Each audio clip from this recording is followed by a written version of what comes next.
first live for 2021. And I'm very excited because I actually have John here to do the live with me to tell a bit about who he is, what he has gone through, and what he's doing today.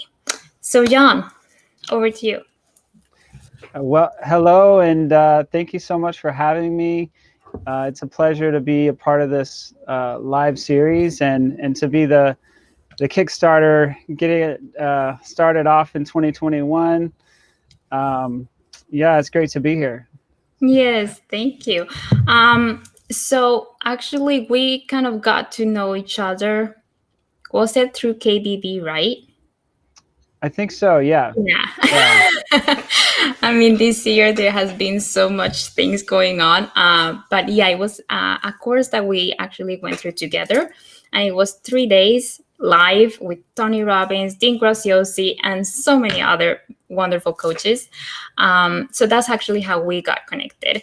And something I think I told you before, but I don't take anyone in in my lives. I actually choose people that I feel inspired, or I feel that you have something to share or inspire someone else or help in some way. So I'm very grateful that you're here and that you wanted to be part of this. So John, please tell us just a little bit, what is it that you do today? Well, I first of all, I go by John Paul, just so you Oh, know. sorry. That's okay. That's all right. Yeah, and what I do today, I'm a transformational coach. I am a singer-songwriter, and I help people transform their lives in all areas of their lives. But one of my key focuses is the emotional side of healing and transformation, because that really runs through every part of our lives. And if we can create emotional health and stability, then we can transform in so many other areas. I do often give my clients practical tools, and it's very action oriented as well. But we do a lot of deep inner work to shift their beliefs and their mindset from the core of who they are. And a lot of it deals with childhood trauma. Um, Excuse me if there's a noise. We're actually having a snowstorm here, so Oh, really? yeah, I don't know if you can hear that, but it's a No. snowstorm outside here in the U.S. in the Midwest. So yeah, Kansas City area in the USA. But yeah, a lot of the work that I do revolves around suppressed emotions and things that we aren't acknowledging, things that need to be brought up to the surface and be acknowledged, so that we can integrate those things and process them correctly and move forward. Yeah. So before we just continue, if anyone has any questions, just let us know. And we try to answer while we talk. Um, but something that I know by being a coach and talking to so many coaches is that we all become a coach because something has happened in your life and you have overcome it. And then you have the feeling or you have the need to help people to overcome whatever it is that you have gone through yourself. So tell us a bit about that. What has happened in your life that actually made you become the coach that you are today? Well, actually, a lot has happened in my life that has shaped me, just like everyone. But it all started, it really goes back to the childhood trauma that I experienced. I grew up without my father, and the last time I saw him was when I was 7 years old. And then I had two stepdads that were abusive, physically and emotionally and psychologically. And up through my teenage years, I was coping with food and with humor, or just like pushing it under the rug. And once I got to be a teenager, about 16, I started drinking. And then I got into heavier, like I got into drugs a little later in my late teens and throughout my 20s.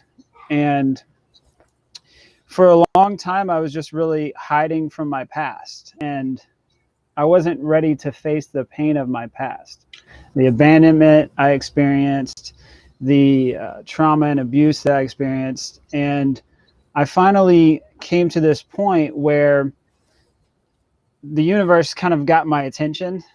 Um, and it's funny how this happens. It uses people. The universe uses people and situations to kind of shake us out of our current state. And so that's what happened. And I started on this journey to heal from my past. And it was really a spiritual journey. I started connecting with myself, connecting with the creator, and meditating every day, and through prayer and the emotional healing work that I do, which transformed my own life. I was able to overcome a lot of those past traumas, and that's really what inspired me to start creating music first, because music's always been a lifelong passion of mine. And it started really flowing out when I healed all the stuff that was in the way of being that clear channel, being um, that just allowing my essence to come through.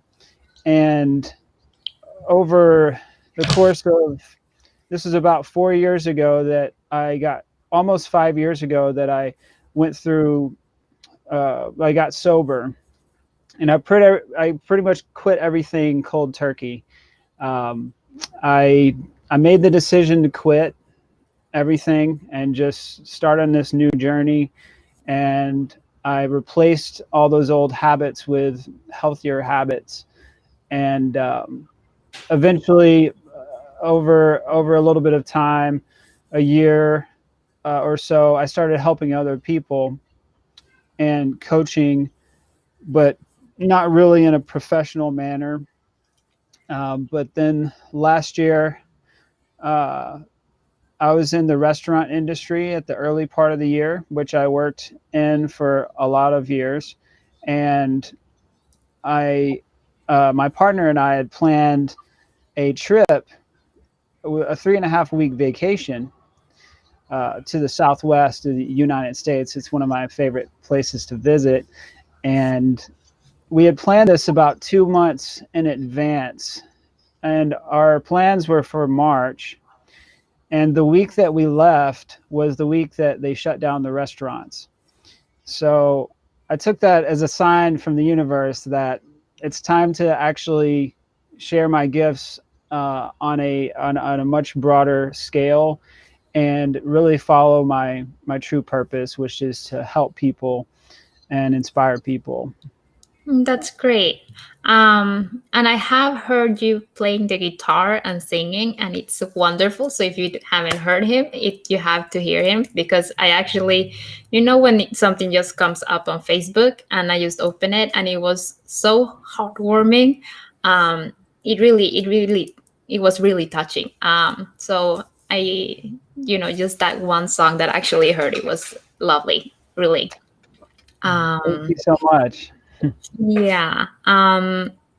So, like you said, that, I mean, I think so many people live with that things have happened and you just press it away, or you don't even really think about it. You just keep living your life and kind of ignore things that has happened and don't give so much thought to it.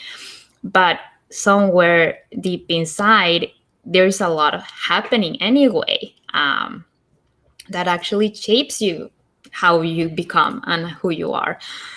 And it's often not, I have noticed that it's not often until something really, really big happens that you actually find that realization, that you actually realize, okay, I have to do something, or to understand that life is much more precious than whatever that, it's going on or has happened to you. So, do you mind sharing what it was that kind of opened up your eyes? Yeah, I can share that. So it was about time actually, in 2016, when I was still kind of in party mode, so to speak. I was just numbing myself with substances and anything that I could use to distract myself from being present and feeling all that pain from that I was carrying. Really, I was just carrying it with me. And my uncle was actually diagnosed with liver failure, and he had been given 2.5 weeks to 2 months to live. And it was from drinking and prescription medication. And I was just thinking about, I thought about that, and it was really kind of surreal. And I just thought, I don't want to end up like him. Um, and that really shook me and got my attention. Also, at the same time, there was another family member who was my cousin's husband was diagnosed with terminal cancer, and this was about a week apart from each other. So I was really getting these from the universe in a really big way. And at the same time, so it's, how things happen in threes. So those two things happened. And then I also met like a spiritual teacher at the same time. And this mentor really helped connect the dots for me, spiritually and in my own life, and started helping me question my own my own actions and where I was going, really. And so all these things culminated and just like really shook me to my core and got my attention to the point that I couldn't ignore it anymore. Right. Well, Yeah. that's, I mean, it's, please understand me, right? That it didn't happen anything really bad to you, to be able to wake up or to realize that. Um, but I really understand you, that having people around you, um, because that's kind of the same thing for me. What happened to me, that they were people very close to me, both family members and friends, that got cancer diagnosed, and people that were dying. And it was like, life is too precious, and it doesn't matter if you're like 30 or 60. If life wants to take you away from you, it will do that. um, Yeah. and I think the year that has been is, a great example for that, that it doesn't really matter, because they talk about the different, I mean, if you're really old or if you're overweight or whatever. But when you see the statistics, I mean, there are people dying in, it doesn't matter if they're thin or if they're athletes or whatever. I mean, the virus doesn't care. So that was actually also what woke me up, the fact that so many things around were happening, to actually realize that life has such a big purpose, and it's not only about, you know working every day on the same work and not doing anything else with your life. So I totally get that. Um, so how was your work when you were working through your past? How did you do that? I mean, how did you realize that that everything that you were doing was actually part of suppressing the past? Because I think that's very hard for many people to do, to understand that part. Yeah. Yeah. Well, it's interesting you ask. I so I was not I was introduced to a different form of spirituality than I grew up with many years prior to this whole experience, this whole life-changing point. So I was influenced a lot by Far Eastern philosophy like Taoism and things like that. I practiced qigong, and so I was practicing like energy techniques and things like that. And um, so there were parts of, my spiritual awakening really started back in 2011, 2012, but it was a slow process from then until 2016 because there was a threshold there because I wasn't being authentic. And um, yeah, so basic. I'm sorry. What was the question again? I got distracted. No, don't worry. So how was it that you realized that, all the bad habits that you had were part of your past? Yeah, yeah. So so like I was. That's right. So I was saying I've been on this journey for a while, and I kind of had the awareness that um, there was more to life, and I had awareness about certain things, but I just wasn't ready to face it.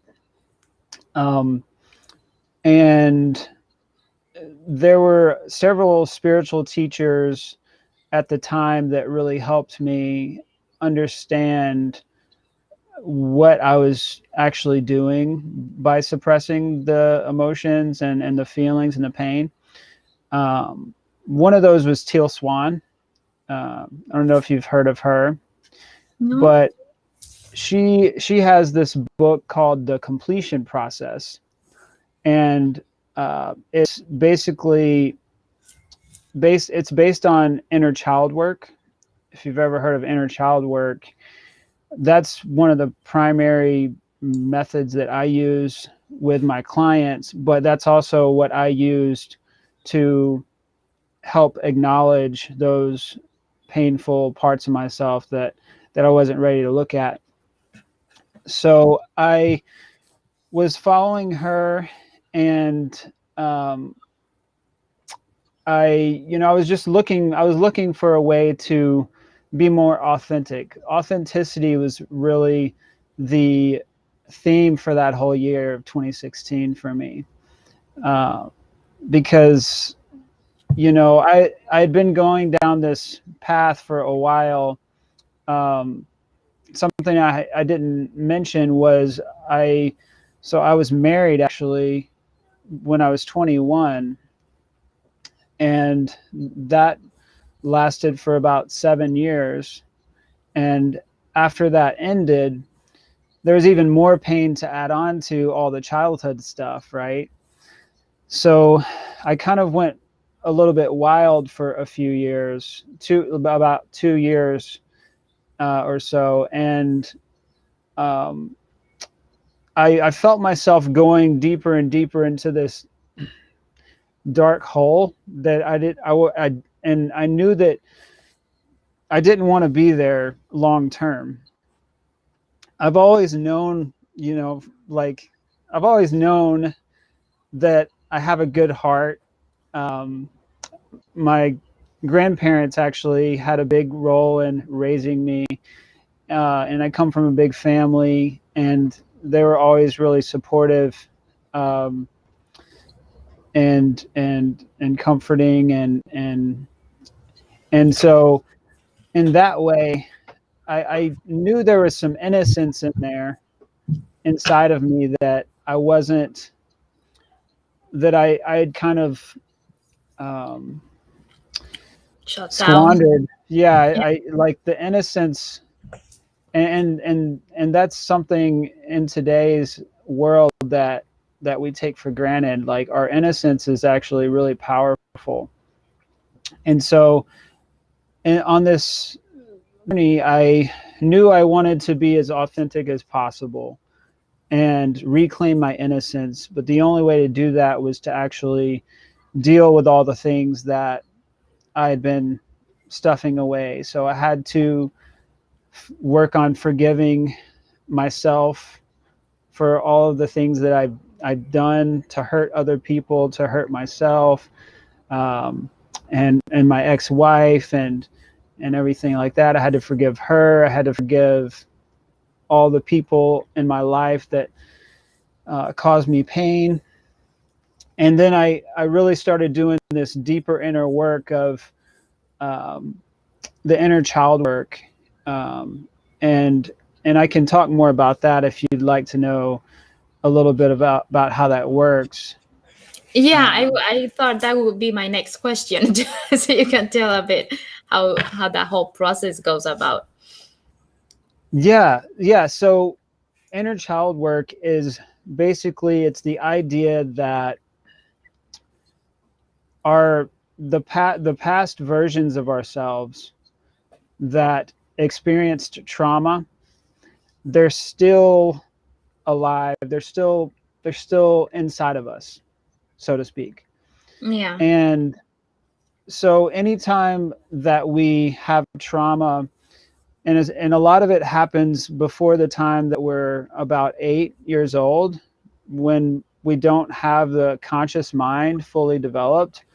So it's just our subconscious mind running, and it's recording everything, and it's just soaking everything up like a sponge. And so any traumas that we experience before the time we're 8 and we develop that conscious mind, our subconscious mind just creates a program and believes that that's the reality and that's true. And however we felt, a lot of times we didn't know how to process those emotions, so our subconscious mind just stores it away for later and says, okay, well, we'll deal with this in a few years, or we'll deal with this when the time comes, and you're ready to address it and process it.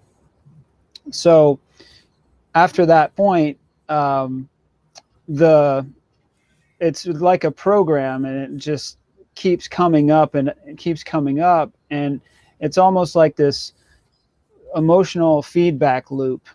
And if anybody out there has heard of getting triggered before, or if you've heard of that term, you kind of know what it means. You get emotionally triggered in a way that you have no control over, like your body. You start like sweating. It's almost like you're in fight or flight instantaneously.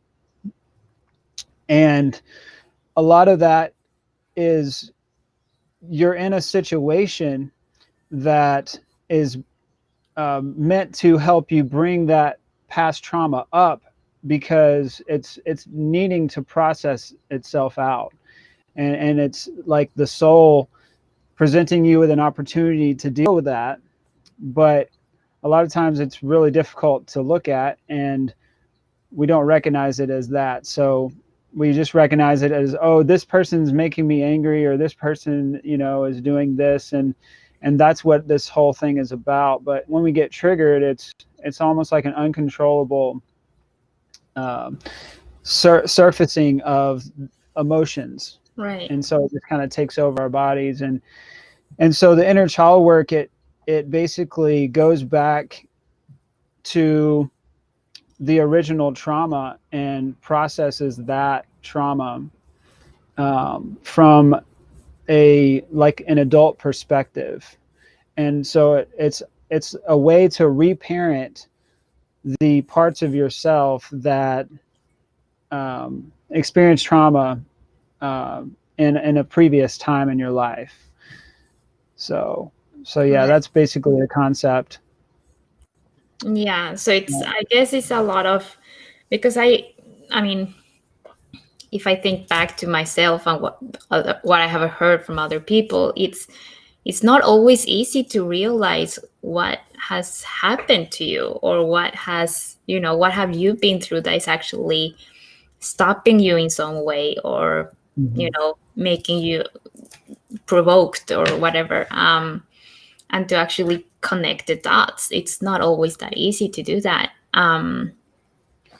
So, but what would you say has been like the biggest lesson for you during, I mean, you know, going through this whole situation, or going through, I mean, looking back to your life and where you are today, what has been like the biggest? The biggest lesson or the biggest Yeah, takeaway, or yeah. well, um, I think the biggest lesson and the biggest takeaway, if I can combine those two, it would be that we all have a special gift inside of us that we were born to share. And if we're not sharing that, then we're doing a disservice to ourselves and to the world, because that's really our purpose here. You know, the way I see it, we're all on this evolutionary journey of, experiencing life and learning and growing as a soul. And we came here to express our uniqueness. And if we're not expressing our uniqueness, then are we truly living? I don't necessarily think so anymore. And it took me a long time to realize that, but uh, yeah, it's we've got to be true to our authentic selves and express our gifts and share those gifts, because that's how we uplift the world. That's how we um, have the most fulfillment in life. I know for me that, like, I feel the most fulfilled when I am living in my purpose. And that's something that I help other people connect with, like my clients and everything. I help them connect with their purpose so that they can live the life of their dreams. And by doing that, I think that we can create heaven on earth. Oh, that's great. And that's something that I totally agree with you. I really do. But you know what I feel is that if I look around, most of the people around me, I mean, the normal is that you go to work. I mean, you study, do you go to work, you do the same thing over and over and over again.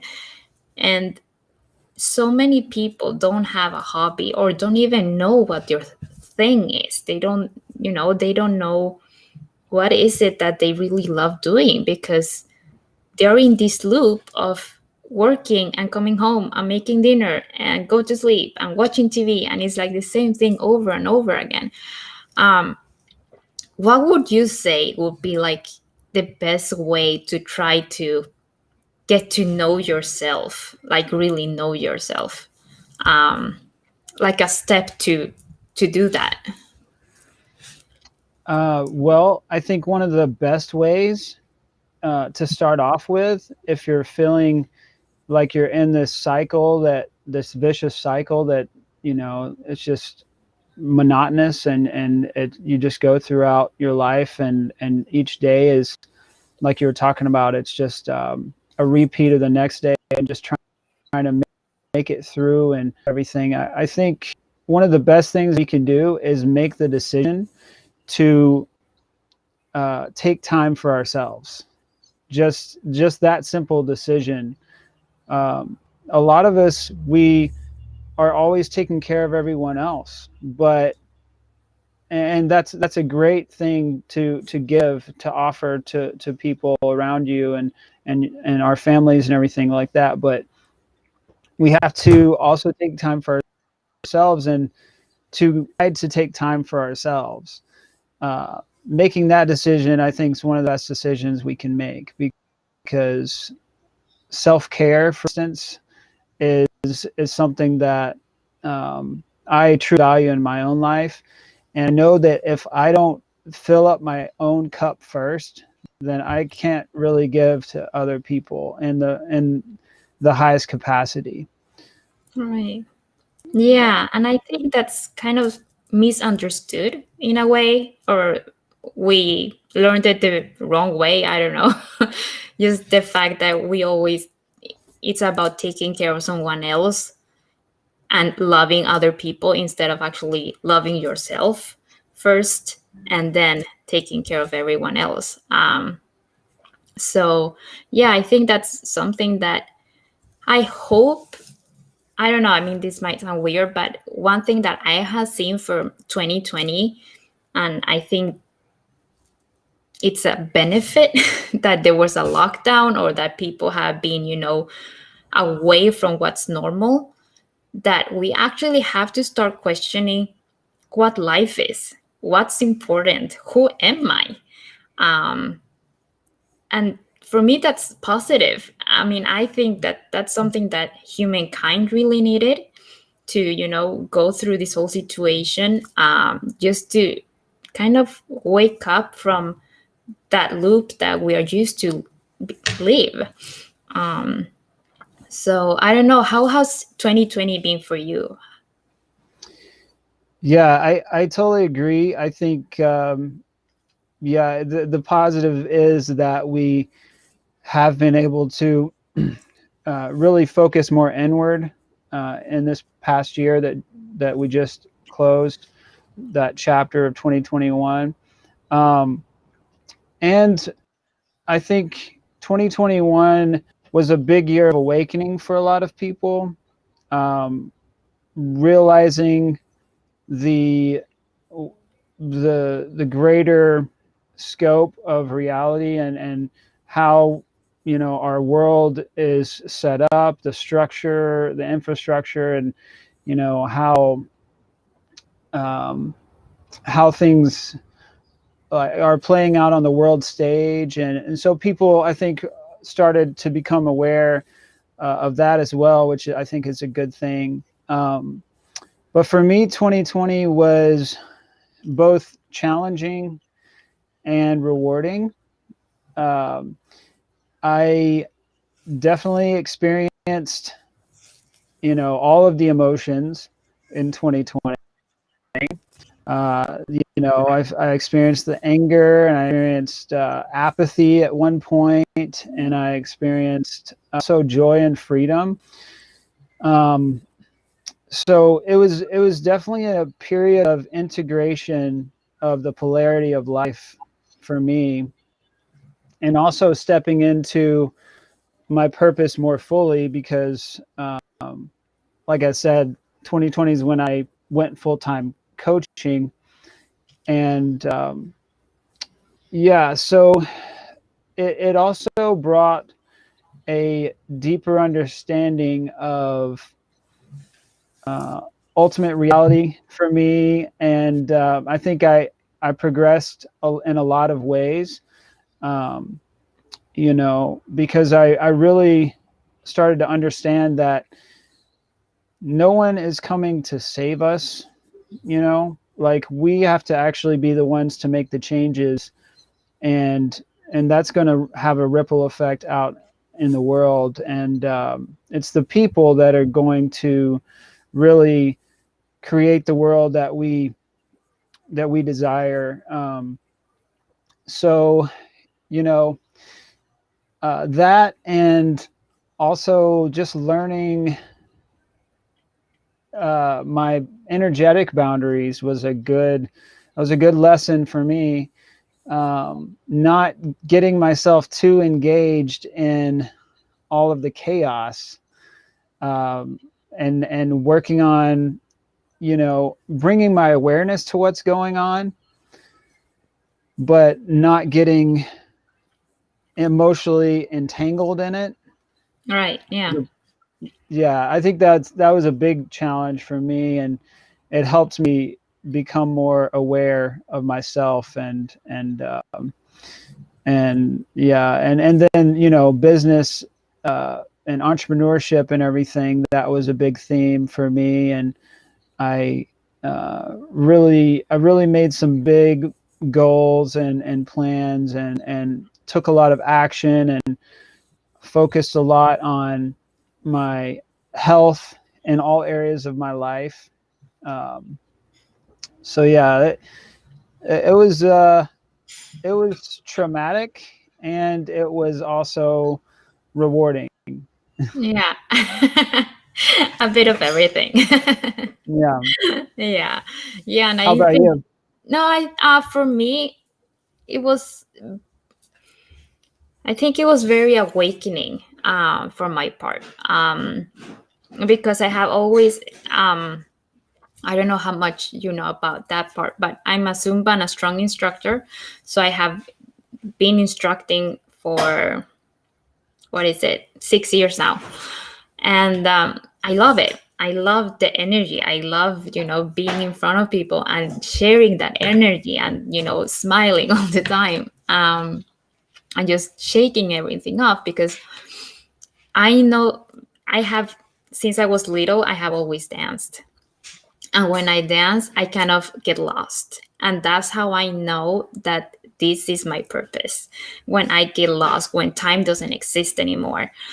Um, During 2020, I started, I went to different courses, and it was mostly KBB that kind of changed a lot for me, because I got to know all these people and listen to all these fantastic, amazing people, and how going to know people like you and other coaches and other people and getting to know them. And, even if this year has been a year where we might, I mean, we have basically haven't had any friends over since September. We haven't like seen our friends at all. But still, this year, I have never met so many people online, but still, I have met so many wonderful people, and people that I can actually connect in a whole other level. That we are more like-minded.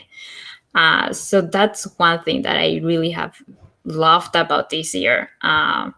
All the like-minded people that I have met and the friends that I have made. And it's wonderful. And that is the same thing when I can sit together with someone else that I basically just met, but we're talking for hours and the time just disappears, and helping one another. And that's when I also realized that I I can do that too. And I have always been a positive person, and I have always tried to make people feel good and see things in another way. And just because there's so many people that have seen this year like so terrible, I have always trying to see, but there's always something good with it. I mean, of course, there are many people that have died, and it's terrible. I'm not saying that. I mean, I know people in my family that have, you know, uh, passed away because of it.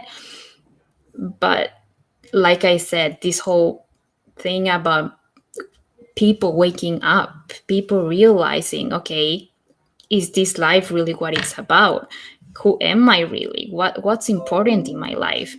And I think that's also what you notice between families, is that you notice, how, I mean, if you have a partner, how good are we together really?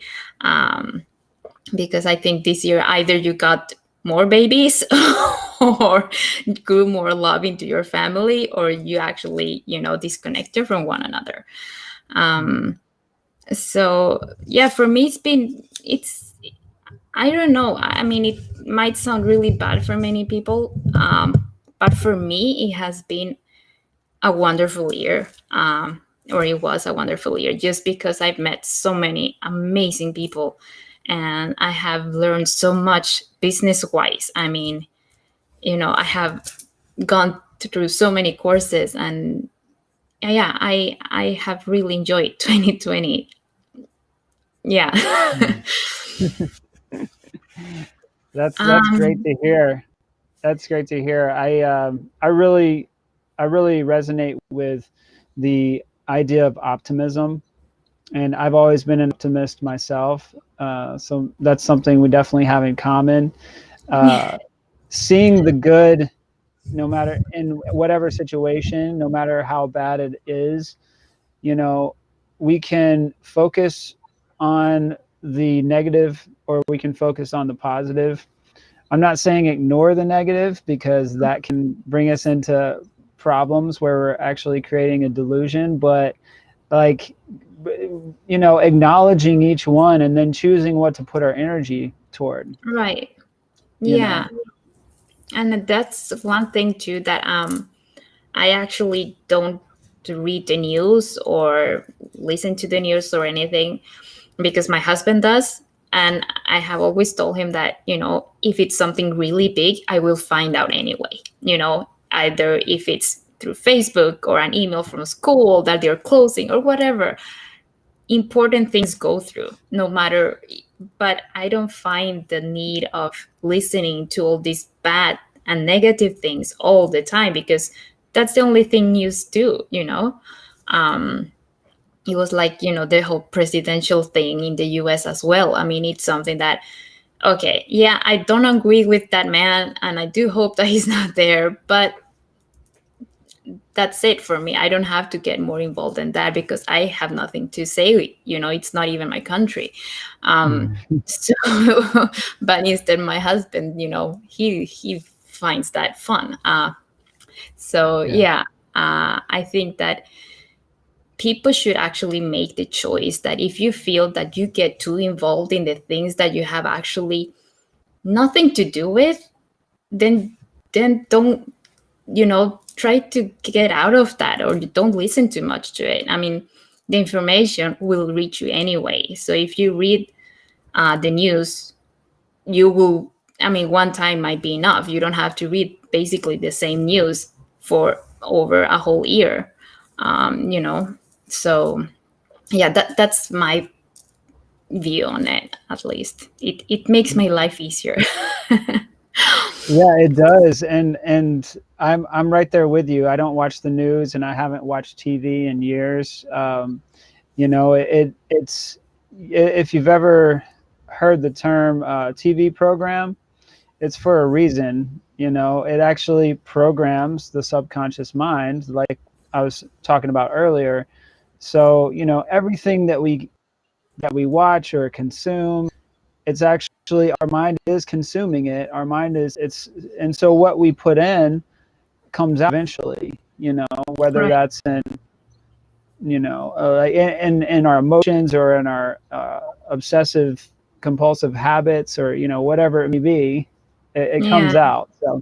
So yeah, I really filter what I listen to and take in as well. I think that's a great philosophy.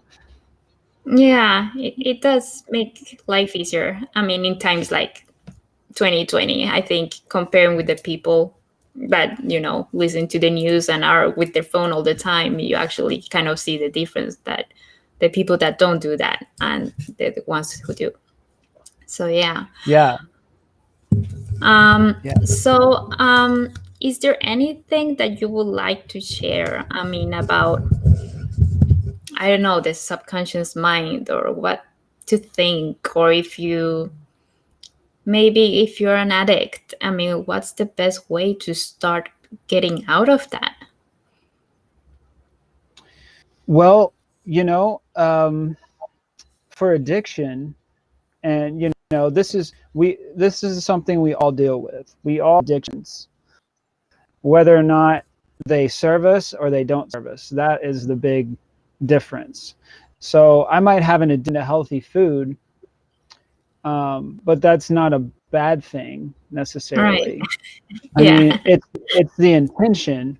It's the intention behind it that creates the problem. So if we are, you know, uh, drinking a bunch of alcohol in order to drown away our pain and Yeah. escape, then that's not really a healthy, beneficial way of going about dealing with your feelings or whatever. So I would say the first thing to become aware of is how we are escaping from the present moment.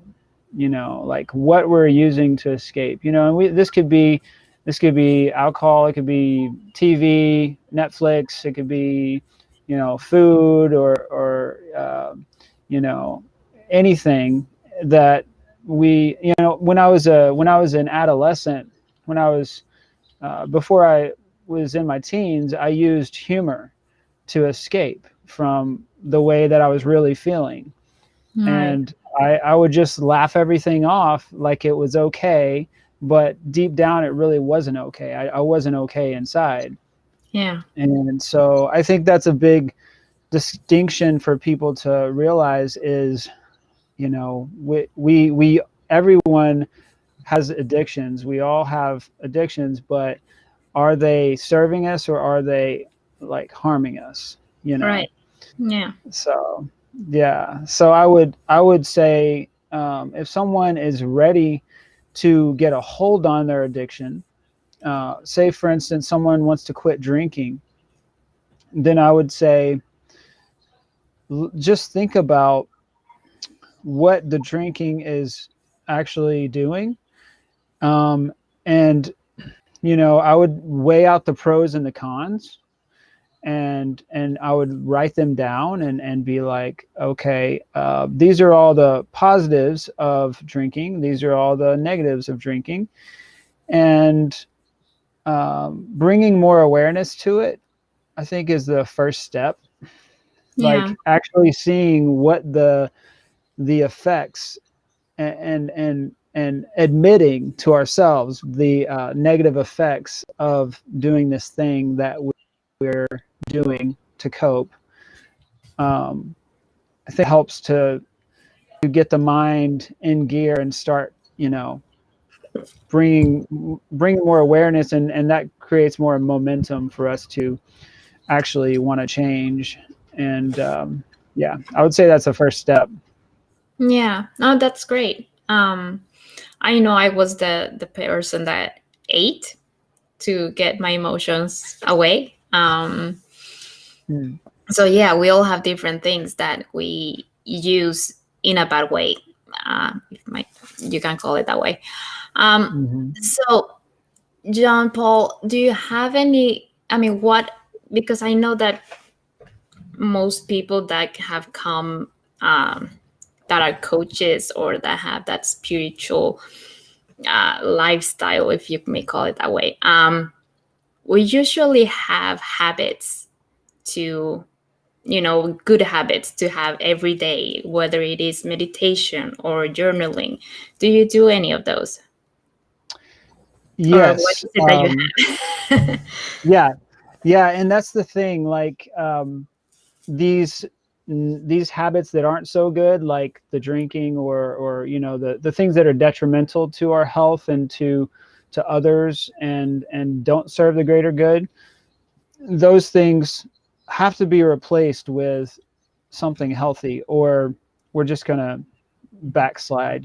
So for instance, when I got on the spiritual path in 2016, and I quit all these substances, I replaced all that with meditation, prayer, spending more time in nature, the inner child work, and um, listening to, yeah, really peaceful music, really taking care of myself, pampering myself. Um, and so it was a big time of self care for me. But every day when I wake up, um, I I brush my teeth and have some warm water, and then I meditate. And my meditations can be anywhere from 10 minutes to 45 minutes. Um, but I do a lot of different things during my meditations. They really vary based on what I need at the moment. Um, but meditation is definitely a huge part of my daily routine. I think morning routines are really key because that's the tone that you're setting for the day. Right. And yeah, so and that's something that Tony Robbins has really helped me with. I know we're both part of KBB and everything, so Tony Robbins, Dean Graziosi, they've influenced me a lot as well, with my morning routines. Um, but yeah, my biggest my biggest overarching idea about how I address my morning routine is I want to I want to nourish my spirit, my mind, and my body all before I start any sort of work. So I will meditate. I will make celery juice, which is kind of like my detox, and then I have a smoothie, which is a heavy metal detox smoothie. I guess that's another detox, but it's also delicious and nourishing. And uh, then on normally I'll work out sometime in between there, and but I actually haven't been working out lately. I'm going to start back into that, but uh, working out, and then I will feed my mind something positive, either a course, audio book, or I'll read a book. And so on an ideal day, I'll get up at like 5 a.m.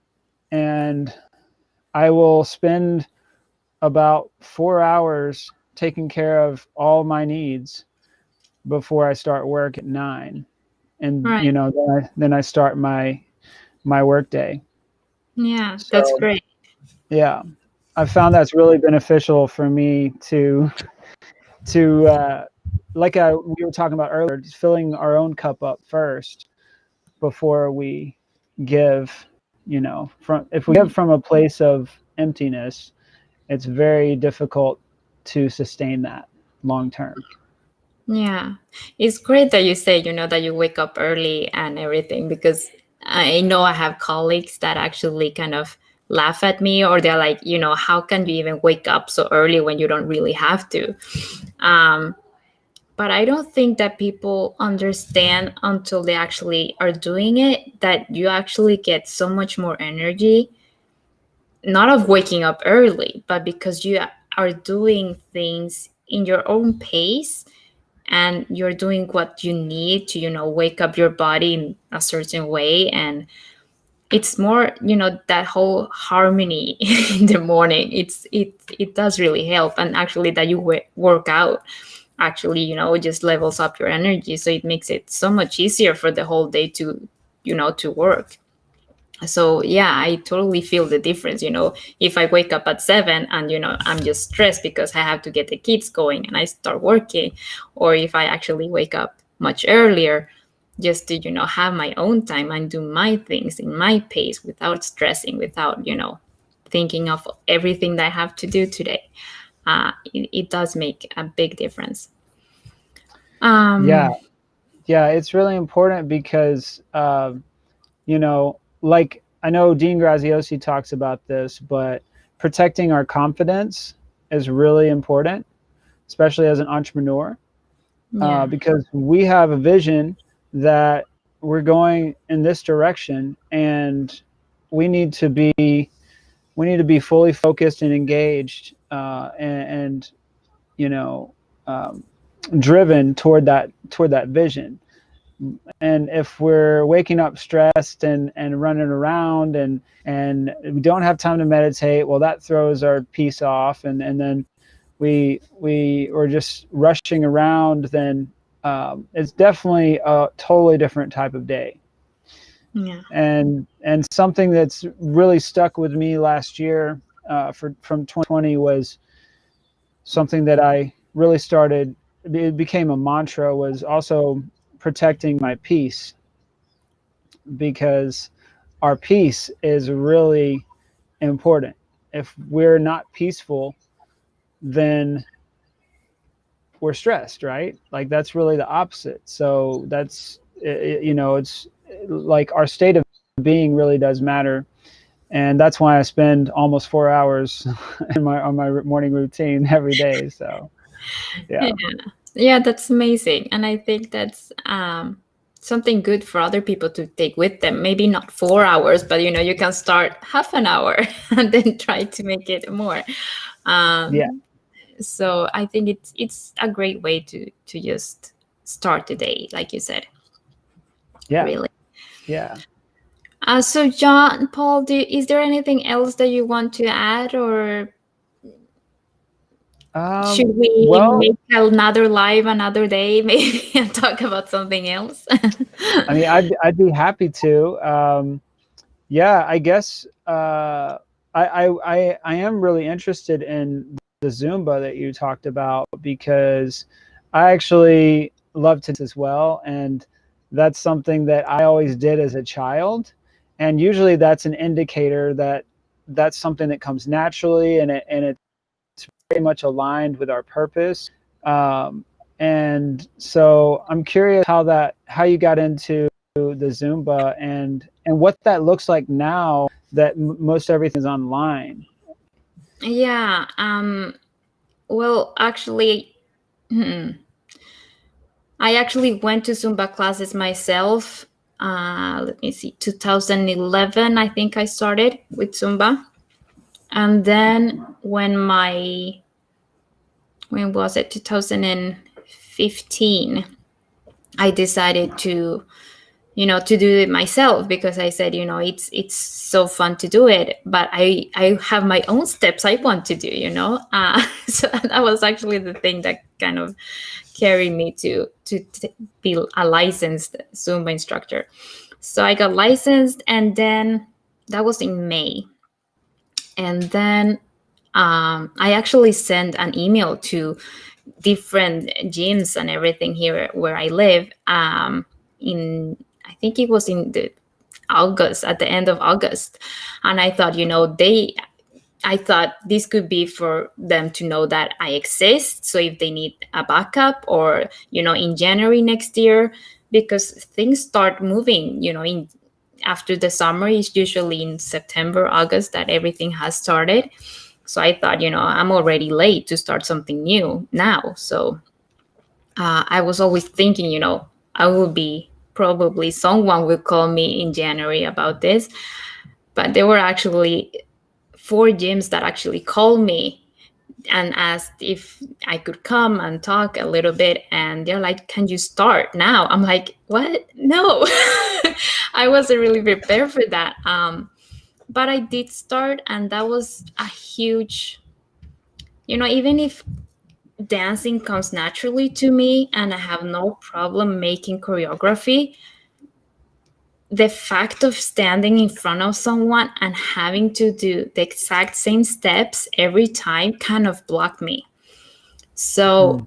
the first time it was actually it was terrible.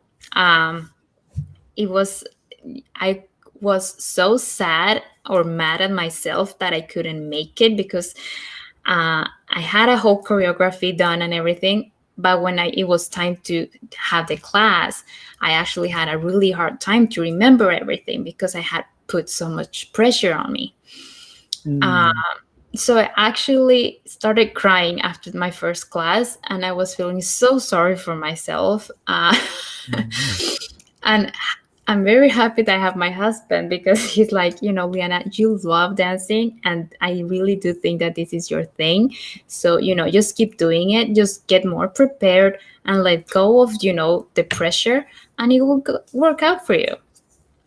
So I kept going, and I'm so happy that, if I wouldn't have had him, I might have stopped right away. And that's one thing that I do, one of the reasons why I do believe that you have to have people around you that support you, that believe in you when you don't believe in yourself. Because I think we all go through that. I mean, it doesn't matter if you're a coach or not. I think everyone has to have someone like that.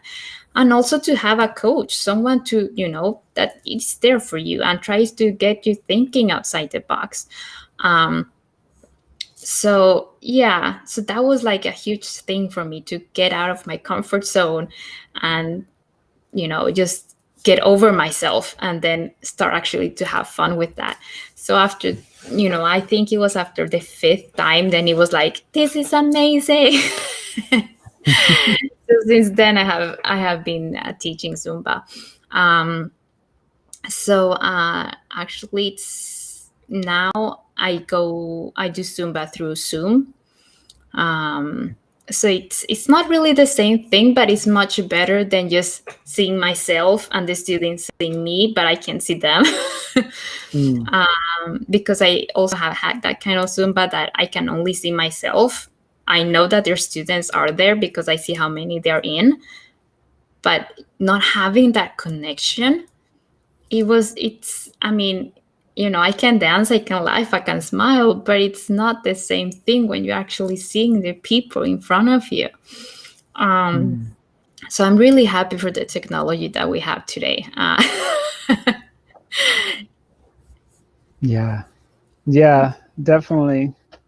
Yeah, Yeah. thanks for sharing that. That's great to hear, and I'm glad that you followed your passion because that's so important. Yeah. Yeah, and I totally agree. Support is so key. I know I had support along the way during my journey, and I continue to have support. Um, even though I'm a coach, I have my own coach, and yeah, it's really important. So Yeah. I'm glad that your husband was there and that he's cheering you on. Yeah. Yeah, that's amazing. And yeah, I mean, like you said, coaches need also coaches. I think everyone, it doesn't matter if you're a coach or not, everyone should have someone or several, depending on how many things you need, you know. Yeah, But yeah, it's really needed, and I think the fact to be there for one another, it makes life easier. To have people to talk to just laugh things off or be very serious and actually have a shoulder to cry on. yeah, It's really important to release every feeling. It doesn't matter if it's the good ones or bad ones, just to get it out there. yeah, yeah. So true. Yeah. So, Jean Paul, it was great having you. We've been on for a bit over an hour. This is great. We'll see if maybe we'll have you again as another call, another live. But once again, thank you so much. And you guys, if you have any questions or you're wondering about anything, um, on the Facebook, you have Jean Paul is tagged there, so you just contact him or me, whatever. But like always, I wish you all a great weekend. And once again, Jean Paul, thank you so much for being here. Thank you for having me. It's been a pleasure. Thank you. Take care, everyone.